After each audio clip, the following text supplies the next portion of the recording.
It has been raining for probably 10 hours right now. If y'all look at my field, you can actually tell that my field is flooding. I probably got about 2¼ inches of rain or so. Yesterday I did go out to the field and I did take a look at my grass. My grass looks very good right now. Okay, so one thing that I was noticing with my grass is that, grass, this is a good time to bring, I didn't go out onto the field today because I didn't want to be out there filming and then it starts just dumping rain on me and my phone get all wet and I end up in a situation where I'm trying to cut the camera off and run inside and so I'm sitting here on my porch right now taking a look at my field. But yesterday I did go out on the grass and my grass looks very good. Okay, so plants, this is a good time to bring this up because this is a very, very relevant topic. But plants, they are dynamic, right? They don't just appear out of nothing. Like, it's not like my field is empty and then all of a sudden this giant grass plant appears out of nowhere, right? Grass is a dynamic life. Plants are dynamically intertwined into the universe. Okay, they are growing every day. Hey, leave them alone, papitos. Leave them alone. They are dynamically. They are dynamic, and so these plants, they are constantly growing. And so when a plant is grown in a certain situation, right? Like if I have a plant that is being grown in a low light situation, is being grown under a tree, for example. When you observe a plant that is being grown under a tree or under a lot of shade, that plant will the photosynthetic machinery of the plant will develop differently than a plant that is grown out in the sun. And plants genetically also have different photosynthetic mechanics. Machinery. Excuse me. All plants are a bit different, and so the photosynthetic machinery of different plants are also genetically different. They can be built differently by growing them in different situations, but they can also be genetically different. And so a good example of this would be a plant that was being grown that was growing in frost conditions. It was cold outside. It was 30 degrees outside. The plant was still growing. The plant will look like the old growth of the plant will look differently than the new growth of the plant if the new growth of the plant is being grown in a situation where the plant material is under more optimal conditions. Hey, papitos, leave them alone. Leave them alone. Hey, leave them alone. Come here. And so, like these plants right here, over the last about 2 or 3 weeks, it was very cold. It wasn't very cold, but I mean, it was like, it got down to about like 25 degrees. It got down to 20 degrees or so, and then it went back up, right? And so, the plant was still growing even though it was 25 degrees outside. And now that it is 70 degrees outside and there's moisture in the ground, and like if I look at the sky, it's a little bit darker. We do still get some sunshine, but it's a bit darker. The plant that is growing now, the new plant material that is appearing now will be different than the plant material that would be developing if the plant was grown in like if it was being grown under full sunlight, or if it was growing while it was 30 degrees outside. If it was dry outside, the plant would be growing differently, long story short. And my grass is growing so fast right now, I can actually see it growing from here. I'm actually able to look out to my field back over that way and visibly notice that my grass is growing even from here. And so, but plants, plants, one of the things that happen to plants when they are growing in situations like this where there's a little bit less sunlight, the light is pretty low, there's a lot of moisture in the field, the mineral concentrations of the field are are relatively accurate. What will happen is that the plant will start growing. It's really easy to see this in broadleaf plants. They will start elongating their inner nodes. They will start growing disproportionately longer, as like they're trying, like the plant is looking to push itself up higher to reach the sunlight. And so plants that are grown in these conditions, usually what happens is that when the sunlight,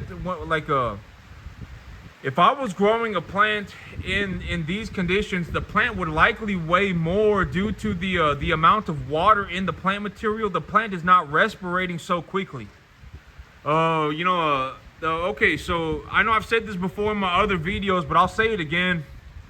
Plants, when they respirate, how the way a plant lives is that a plant will accumulate minerals through the ground via its roots. It will accumulate minerals through the ground via its roots. It will accumulate the physical carbon molecule through the atmosphere as carbon dioxide gas. So it will absorb carbon dioxide gas from the atmosphere. It will absorb minerals from the ground.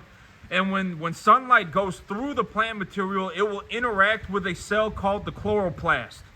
And when the chloroplast interacts with the sunlight, it will create sugar. And sugar is energy for the plant material. And so when the energy is introduced into the plant, there is a massive chemical reaction in the plant. And when that chemical reaction occurs, the physical structure of the plant is created. Long story short, that is the idea of respiration. That is the idea of how do plants grow in terms of a broad sense. And so, and I know I've said this before, but I'll just say it again. Plants, the way scientists, we as human beings are not entirely sure how plants grow. We are not entirely sure, but the leading theory is that there are microscopic pores on the bottom of the plant. And when the plant absorbs the minerals and the plant keeps these microscopic pores open to collect carbon dioxide gas. And it collects carbon dioxide gas by leaving these pores open. And the way that the plant leaves the pores open is that it excretes water out the pores. Because if the plant were to just leave these pores open and there was nothing going outside, and the plant was absorbing just a whole bunch of hot, dry air, the plant would die immediately. And so the leading theory is that, and these microscopic pores, if a plant is looked at under a microscope, it can be seen. These things, the pores themselves can be visually seen. And so the leading theory is that plants absorb water through the ground so that they are able to excrete that water through their leaf material, through the microscopic pores, to keep these little pores open to collect carbon dioxide gas. That's the leading theory for why do plants respirate the way they do. And granted that the plants don't just absorb water just for the water. They also, like if I put fertilizer on my field, right? Okay, if somebody has been watching my channel for like a year, like it's been a year since you've been watching my channel, if you still think that fertilizer is going to damage your environment, you are beyond hope. Mentally, you cannot be saved. At this point, you should just admit that you cannot be saved mentally. You cannot. Because fertilizer does not damage the environment. I mean, what fertilizer are we talking about? Phosphorus, potassium, nitrogen, sulfur? What are we talking about? Because the ground is negatively charged. I say this all the time, and I've been saying this repeatedly. The ground is negatively charged. Phosphorus and potassium fertilizers bind to the soil. And so if I were to go out and dump phosphorus and potassium fertilizer into a body of water, that would be different. But if I put phosphorus and potassium fertilizer on a field to a large degree, granted that I have some sort of phosphorus and potassium management program, like I am going to create a mineral imbalance in my soil to absorb the phosphorus and potassium out of my field, so that when I plant my spring crop, I will be able to deplete my field of the phosphorus and potassium, right? I mean, something, as long as I have some sort of a management program with the phosphorus and potassium fertilizers are not going to obliterate your environment. Fertilizers themselves are not going to obliterate your environment. If anything, fertilizers are going to improve the quality of your environment. And a good way to look at this is that the reason my grass grows is because I improve the quality of the environment. I improve the quality of the environment to sustain more life. I put minerals in the field so that the field is able to sustain more life. And that is why my grass grows. It's not like I obliterate my environment and then grass just magically appears out of nothing. That's not how the world works at all. You know, and if you genuinely still at this point in time, like if you've been watching my channel for a long time and you still genuinely believe that fertilizer damages your environment, that's just how fertilizer works. Mentally, you are beyond saving. You should just go do something else.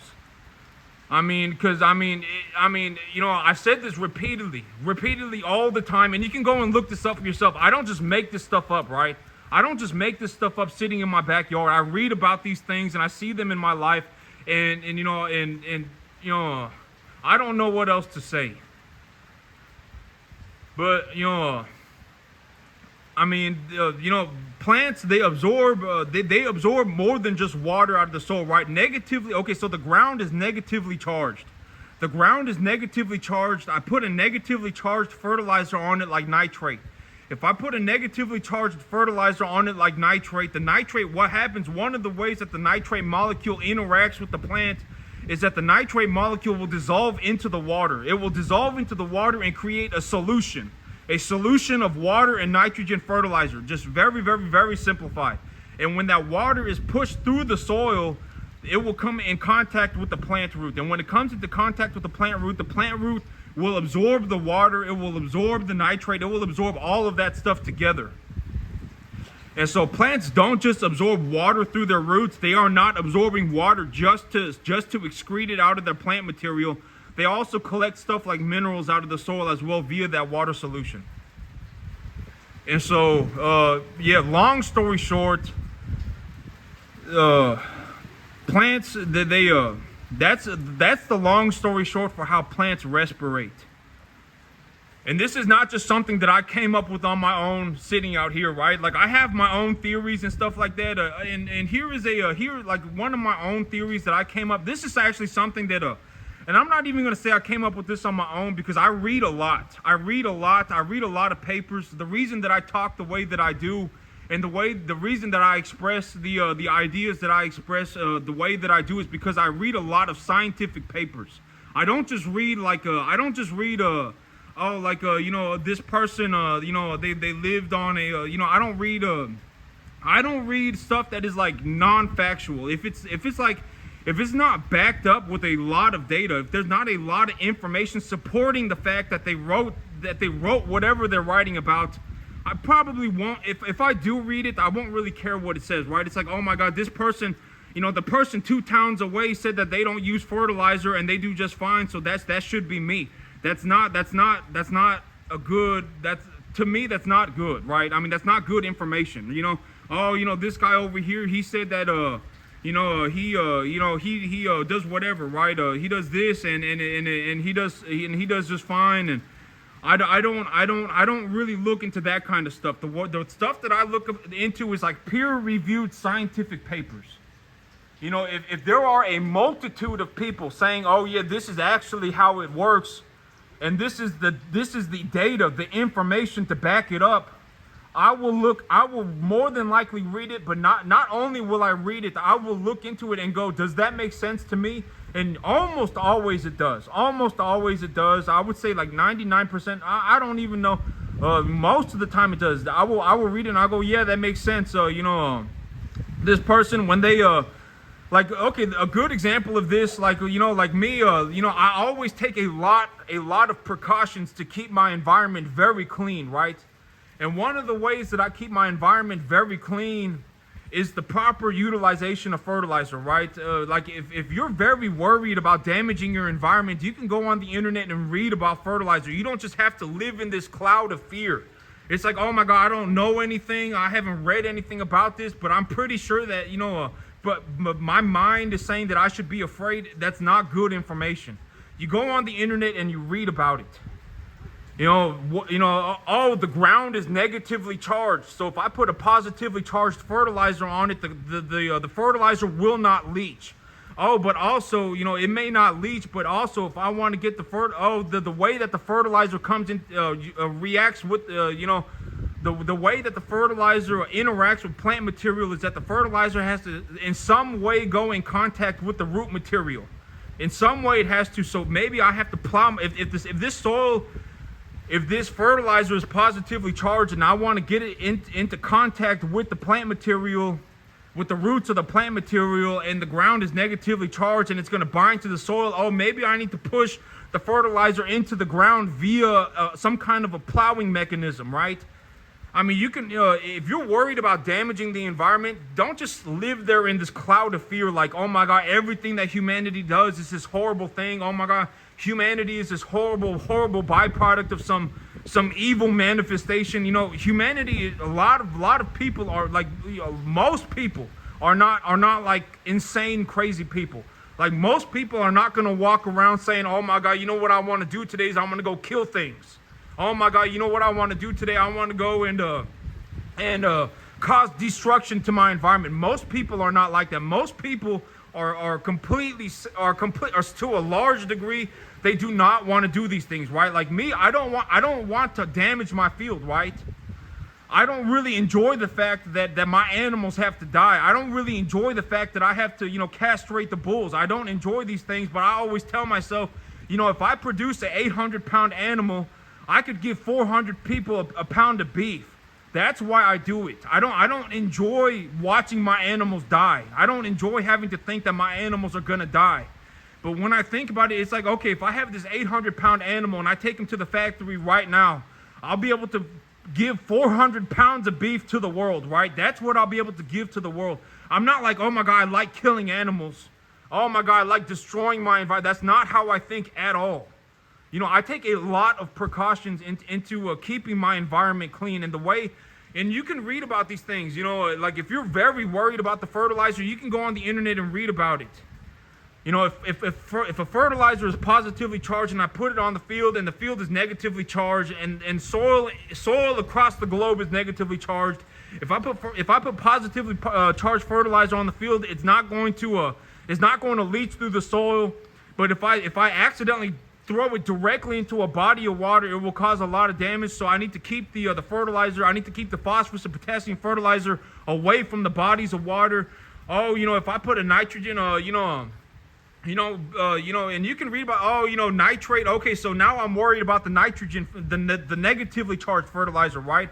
Oh, well, I'm worried about the negatively charged fertilizer now, right? Well, you can go on the internet and read about these things. Read about nitrate leaching. There was a sample collected from the soil 1 foot under the, a foot down. We applied nitrogen fertilizer at a rate of 75 pounds in the fall and 150 pounds in the spring. And when we applied 75 pounds of nitrogen in the fall and 150 pounds of spring, we got this much biomass accumulated on the field. We planted this cultivar of grass. We got this much rain. The weather was this, and they'll list the graph. They'll say that the temperatures were this. The weather was, we got this much rain in these months. The average temperatures were this. We collected a leach. I don't remember exactly what they call it, but we collected a sample of nitrate from the soil a foot down. And when we collected a sample of soil from a foot down, we found that at 75 ppms of nitrogen applied in the fall and 150 pounds applied in the spring, we got 3 ppms of nitrate out of that solution when we collected the data a foot down. But when we increased the fertilizer concentration from 75 to 150 in the fall, and we did 150 in the fall and 150 in the spring, we got 10. It tripled. You may have doubled the amount of fertilizer on your field, but you tripled the amount of leach, the amount of